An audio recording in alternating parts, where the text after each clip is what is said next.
Malom so ka voleng nang che thekereng chelo joy nang hasimlir apir the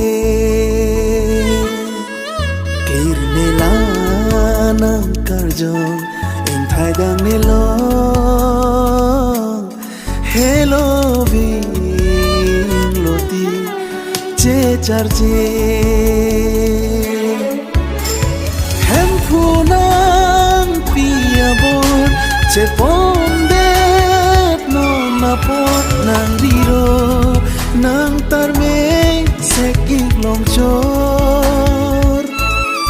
insam ri sam dem non ke nang no mang ka verun me takli ching tung jin tanang thek long le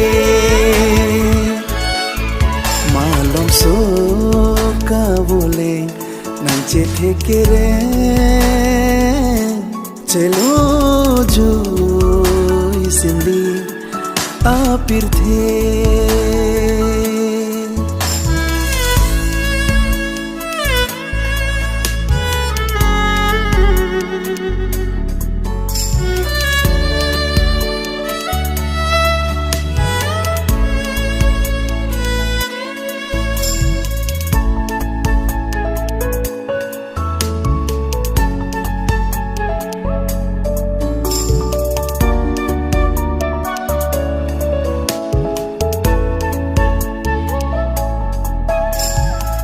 Nang keso ka panji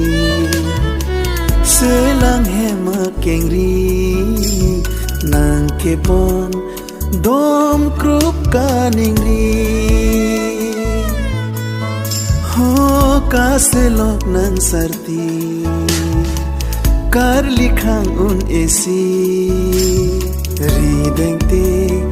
kang ko nang sombi Punang piabon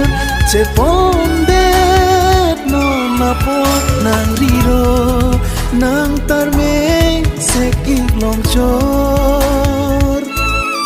insam ri sam dem non ke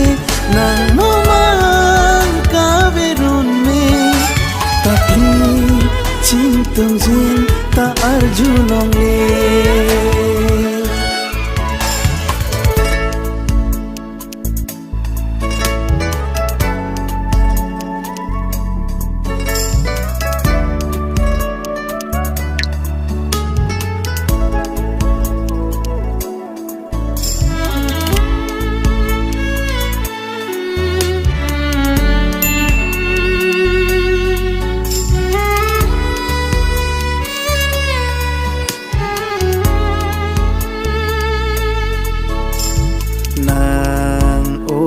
Mar don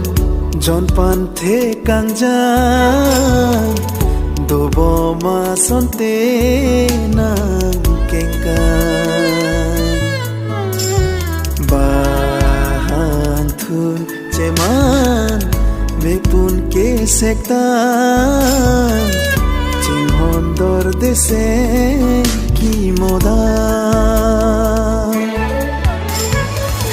Punang piabon che pondet no na pot nang riro nang tarme sekik long chor insam ri sam dem non ke nang no mang ka verun me takli ching tung jin ta arju long le so ka voleng nang che thekereng chelo joy nang hasimli apir the